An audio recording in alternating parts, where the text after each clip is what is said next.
Chaque matin, Cassim se réveillait bien avant que les premiers rayons du soleil ne viennent caresser les toits rouillés du quartier. Son lit, c'était un coin d'un immeuble inachevé, en périphérie de Kumana, une grande ville africaine où les murs nus semblaient respirer la poussière et l'abandon. Enroulé dans une vieille couverture marron, il ouvrait les yeux. Le vent frais du matin glissait entre les briques fissurées, lui rappelant qu'une nouvelle journée de survie commençait. À côté de lui, un petit sac en plastique contenait son unique trésor, un morceau de pain sec récupéré la veille sur le marché. Il le mangea lentement, avec un respect quasi religieux. Dans la rue, on apprend très vite que chaque bouchée compte, que chaque miette est une victoire. « Bonjour maman !» murmura-t-il, son regard perdu vers la lumière qui filtrait timidement par une fenêtre cassée. Sa mère, Aïssata, n'était plus là depuis des mois. Il se souvenait d'elle, de ses mains usées, à force de laver le linge des autres, de nettoyer des cours boueuses.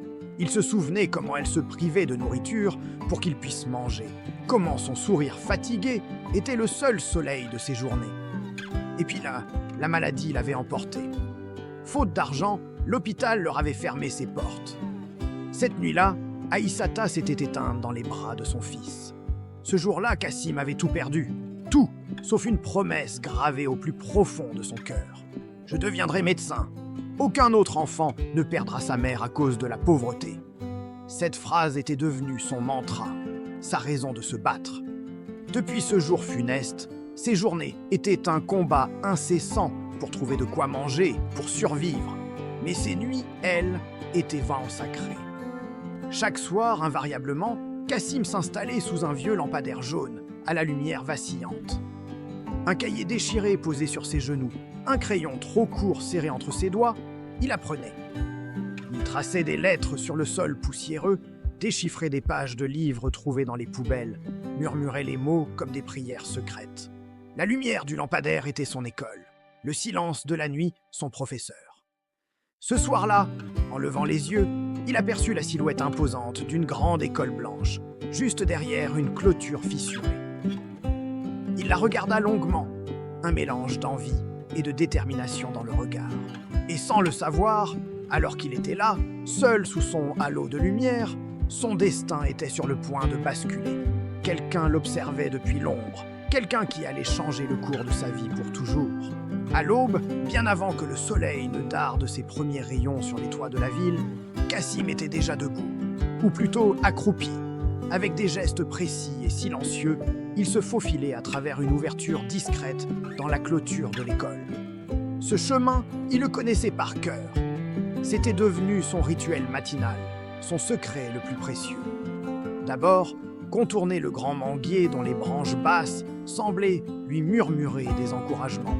Puis, longer la remise à outils en faisant attention de ne pas faire grincer le vieux portail. Enfin, atteindre son poste d'observation, la fenêtre de la classe de première année. Le spectacle allait bientôt commencer. Un à un, puis par petits groupes joyeux, les enfants arrivaient. Ils portaient des uniformes impeccables, fraîchement repassés et des sacs à dos colorés qui dansaient sur leurs épaules. Leurs rires et leurs conversations animées remplissaient l'air matinal d'une énergie vibrante. Cassim, caché dans l'ombre, sentait un pincement au cœur. Il baissa instinctivement les yeux vers ses propres pieds, chaussés de sandales usées jusqu'à la corde, ses vêtements rapiécés témoignant de sa vie dans la rue. Une vague de honte menaça de le submerger, une petite voix lui soufflant qu'il n'avait pas sa place ici. Mais une autre force, plus puissante, le maintenait là. La soif d'apprendre. Alors il resta. Il s'assit le dos contre le mur chaud de l'école, juste sous le rebord de la fenêtre. La cloche sonna, marquant le début des cours. La voix de l'enseignante s'éleva, claire et mélodieuse. Pour Cassim, chaque mot qui flottait jusqu'à lui était un trésor. Chaque syllabe, une pépite d'or. Il fermait les yeux et buvait ses paroles. Les lettres de l'alphabet, les chiffres qui dansaient sur le tableau noir, les histoires de terres lointaines. Il absorbait tout, construisant dans son esprit son propre royaume de connaissances. Personne ne savait qu'à quelques mètres de là, un élève invisible suivait la leçon avec une concentration que beaucoup d'enfants en uniforme n'avaient pas. C'était son école interdite, son université à ciel ouvert. Un jour, la routine fut brisée. La cloche de la récréation avait sonné depuis longtemps et la cour s'était vidée. Poussé par une curiosité inhabituelle, Cassim s'aventura un peu plus près, jetant un œil à l'intérieur de la salle de classe désormais silencieuse. Et c'est là qu'il la vit. Une fille était assise seule à son pupitre. Sa peau brillait comme de l'ébène poli, ses cheveux étaient recoiffés en tresses soignées, ornés de perles colorées, et son uniforme était d'une propreté éclatante. Elle semblait tout droit sortie d'un conte de fées. Elle s'appelait Nalia. Cassim l'avait déjà entendue appeler par la maîtresse. Elle ne jouait pas dans la cour avec les autres. Au lieu de ça, elle fixait son cahier avec une expression de frustration intense. Elle bloquait sur un exercice de mathématiques. Cassim pouvait le voir à la façon dont elle fronçait les sourcils et tapotait son crayon sur la table. Il voyait les chiffres sur la page, des additions simples, celles que la maîtresse avait expliquées le matin même. Pour lui, la solution semblait évidente. Il sentit son cœur battre plus fort. Une partie de lui criait de s'enfuir, de retourner à sa cachette avant d'être découvert. Mais une autre partie, plus audacieuse, voyait cette petite fille en détresse et sentait une étrange connexion. Il hésita 1 seconde, 2 secondes, puis, prenant une profonde inspiration, il s'approcha doucement de la porte ouverte. Sa voix, à peine un murmure, brisa le silence. Je peux t'aider, si tu veux. » Nalia sursauta, surprise. Elle leva les yeux et vit ce garçon qu'elle n'avait jamais vu en classe. Ses vêtements étaient entusés, ses pieds nus et poussiéreux. Son premier réflexe fut la méfiance. Qui était-il? Que faisait-il ici? Mais en croisant son regard, elle ne vit aucune malice, seulement une timidité sincère et une étrange lueur d'intelligence. La curiosité l'emporta sur la peur. Elle hocha la tête, intriguée. Cassim entra dans la salle de classe pour la toute première fois. En quelques minutes, accroupi sur le sol, il expliqua l'addition. Pas avec des mots compliqués, mais avec des petits bâtonnets qu'il traçait dans la poussière du carrelage. Il les regroupait, les comptait, rendant le concept abstrait incroyablement simple et concret. Et soudain, le visage de Nalia s'illumina. C'était comme si un interrupteur venait de s'allumer dans son esprit. Elle comprenait. Enfin, un grand sourire éclata sur son visage. Mais leur moment de complicité fut brutalement interrompu. La porte s'ouvrit avec fracas. C'était la maîtresse. Son visage passa de la surprise à la colère en une fraction de seconde. « Qui est cet enfant ?» Sa voix tonna dans la salle, faisant sursauter les 2 enfants. Pour Cassim, le monde s'effondra. C'était la fin. Il se figea, le corps, raidi par la peur, attendant le verdict inévitable. Il allait être chassé, humilié, puni. Et pire que tout, on lui interdirait de revenir. On lui volerait son seul accès au savoir. Son école interdite lui serait à jamais fermée. Il se sentit tout petit, prêt à disparaître dans le sol. Mais alors qu'il s'attendait à être saisi et jeté dehors, il sentit une petite main chaude attraper la sienne. C'était Nalia. Elle se leva, se plaçant légèrement devant lui comme un petit bouclier. « Il m'aide, madame », dit-elle d'une voix claire et assurée, qui surprit Cassim lui-même. Il est très intelligent. Il m'a expliqué les maths.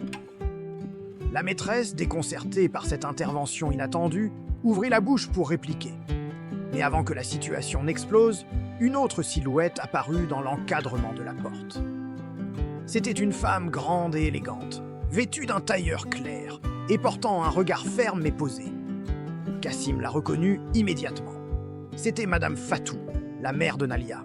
Il l'avait souvent vue déposer sa fille le matin dans une belle voiture. Sa présence imposait le silence. Elle avait visiblement tout entendu. Son regard se posa sur la scène, sa fille tenant la main d'un enfant des rues au milieu de la salle de classe. Madame Fatou ne dit rien pendant un long moment. Elle observa Cassim. Il s'attendait à voir du mépris dans ses yeux, du dégoût peut-être. C'était le regard que la plupart des adultes lui jetaient. Mais ce n'était pas ça. Ce n'était pas du mépris, c'était de l'attention, une curiosité profonde, presque analytique. Elle regardait ses yeux vifs, l'intelligence qui en émanait malgré la peur, et la façon dont sa propre fille, si fière, le défendait avec tant de conviction. Elle voyait la scène des bâtonnets tracés au sol et le sourire de compréhension encore frais sur le visage de Nalia. Ce jour-là, dans cette salle de classe où il n'aurait jamais dû se trouver, quelque chose d'extraordinaire se produisit pour Cassim. Pour la toute première fois depuis la mort de sa mère, un adulte ne le voyait pas comme un problème, un déchet ou un enfant de la rue à ignorer. Pour la première fois, un adulte le voyait vraiment. Il voyait son potentiel, et cet instant allait changer le cours de sa vie pour toujours. Merci d'avoir regardé cette histoire jusqu'au bout. Si elle vous a touché, n'hésitez pas à laisser un pouce bleu et à vous abonner pour ne pas manquer la suite des aventures de Cassim et Nalia. À très bientôt. À l'invitation chaleureuse de Madame Fatou, Cassim entra dans un petit restaurant animé. Les odeurs d'épices, de gingembre et de riz chaud dansaient dans l'air, une symphonie réconfortante qui envahit ses sens et le transporta loin de la dureté de la rue. Quelques instants plus tard, une grande assiette fumante fut posée devant lui. C'était un riz jollof, d'un rouge vibrant couronné de morceaux de poulet rôti à la peau dorée et croustillante. Chaque grain de riz semblait imprégné d'une histoire, d'une saveur profonde et complexe. Pour Cassim, ce n'était pas juste un repas, c'était une célébration, un retour à une vie qu'il croyait avoir perdue. Il mangea lentement, savourant chaque bouchée, chaque texture, la tendresse du poulet, le parfum du riz. C'était un luxe presque oublié. Un silence ému s'installa, seulement brisé par le cliquetis discret des couverts. Il sentait les larmes lui monter aux yeux, mais il les retint, se concentrant sur ce moment de grâce inespéré. Pendant un instant, le monde extérieur n'existait plus. Il n'y avait que lui, cette assiette généreuse, et la gentillesse silencieuse de ses hôtesses. Pendant qu'il mangeait, le silence confortable fut doucement rompu par la voix de Madame Fatou. Elle était curieuse, mais sa question était posée avec une délicatesse qui ne cherchait pas à juger, simplement à comprendre. « Et où vis-tu, Cassim » demanda-t-elle avec un sourire encourageant. Cassim releva la tête de son assiette, ses yeux rencontrant les siens. Il n'y avait aucune honte dans sa voix, juste la vérité brute et simple de sa réalité. « Dans la rue » répondit-il sobrement. Ces 3 mots tombèrent dans la conversation comme une pierre dans une eau calme, créant des ondes de silence qui se propagèrent à toute la table. Le brouhaha du restaurant sembla s'estomper. Nalia, la jeune fille, arrêta de manger, son regard passant de Cassim à sa mère. Le poids de cette réalité s'installa entre eux, une réalité que beaucoup préfèrent ignorer. Madame Fatou ne détourna pas le regard. Elle maintint son contact visuel avec Cassim, son expression passant de la curiosité à une profonde compassion. Ce n'était plus une conversation anodine, c'était un tournant. Un moment où les masques sociaux tombaient pour révéler la vulnérabilité humaine dans toute sa pureté. Le silence s'étira, lourd de sens. Nalia, sentant la tension et l'émotion dans l'air, glissa sa petite main dans celle de sa mère et la serra fort. Son regard, plein d'une innocence poignante, se fixa sur le visage de Madame Fatou. « Maman » murmura-t-elle, sa voix à peine un souffle. « On peut l'aider, non ?» Et c'était la question d'un enfant, direct, pur, dépourvu du cynisme des adultes. Une question qui allait droit au cœur. Madame Fatou sentit une vague d'émotion la submerger. Elle était avocate. Chaque jour, elle naviguait dans le labyrinthe des lois, des règlements, des articles de code. Elle connaissait le système, ses forces et ses faiblesses. Mais plus que les lois, elle connaissait l'injustice. Elle la voyait dans les dossiers qu'elle traitait dans les histoires de ses clients, et ce soir, elle la voyait assise en face d'elle dans les yeux d'un jeune homme, intelligent et digne, qui n'avait pour seul toit que le ciel. La question de sa fille n'était pas une simple suggestion. C'était un appel à l'action, un rappel de ses propres valeurs. C'était un écho de sa propre conscience, lui demandant « Que vas-tu faire ?» Madame Fatou prit une profonde inspiration. Elle sentit la petite main de sa fille ancrée dans la sienne, lui donnant de la force. Elle tourna alors son regard vers Cassim, un regard intense, direct, qui ne laissait place à aucune ambiguïté.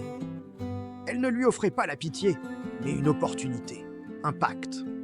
« Cassim » dit-elle d'une voix ferme mais douce. « Écoute-moi bien. Si tu acceptes de travailler dur, si tu es prêt à te battre pour un avenir meilleur, alors je te promets une chose. » Elle marqua une pause, laissant le poids de ses mots s'installer. « Tu ne seras plus seul. » Ces mots étaient plus qu'une simple promesse. C'était un engagement. Une main tendue, non pas pour donner l'aumône, mais pour accompagner, pour soutenir. Pour Cassim, qui avait connu la solitude la plus totale, ces mots résonnèrent pendant plus fort que n'importe quelle offre d'argent ou de biens matériels. C'était la promesse d'une connexion humaine, d'une alliance. Un fardeau partagé, un espoir retrouvé. Ce soir-là, quelque chose de fondamental changea. Cassim quitta le restaurant non seulement le ventre plein, mais le cœur rempli d'une lueur qu'il croyait éteinte à jamais. Cette nuit-là, pour la première fois depuis des mois interminables, Cassim ne s'endormit pas sur un carton froid, dans le creux d'une porte ou sous un pont bruyant. Il dormit dans un vrai lit, avec des draps propres et un oreiller moelleux. Le silence de la chambre était apaisant, contrastant violemment avec les bruits incessants de la ville auxquels il était habitué. Dans ce confort simple mais précieux, le sommeil ne fut pas long à venir. Et cette nuit-là, il rêva. Il rêva de ce lampadaire, ce phare solitaire, qui avait été le témoin silencieux de ses nuits d'études acharnées. Mais dans son rêve, l'image était différente. Le lampadaire brillait toujours d'une lumière chaude et dorée. Mais il n'était plus dehors, exposé au vent et au froid. Il était à l'intérieur, dans une pièce chaleureuse, peut-être une bibliothèque ou un bureau. Et lui, Cassim, n'était plus recroquevillé en dessous pour échapper à l'obscurité. Il était assis à une table, un livre ouvert devant lui, en sécurité, au chaud. Le lampadaire de ses rêves n'éclairait plus sa misère, il illuminait son avenir.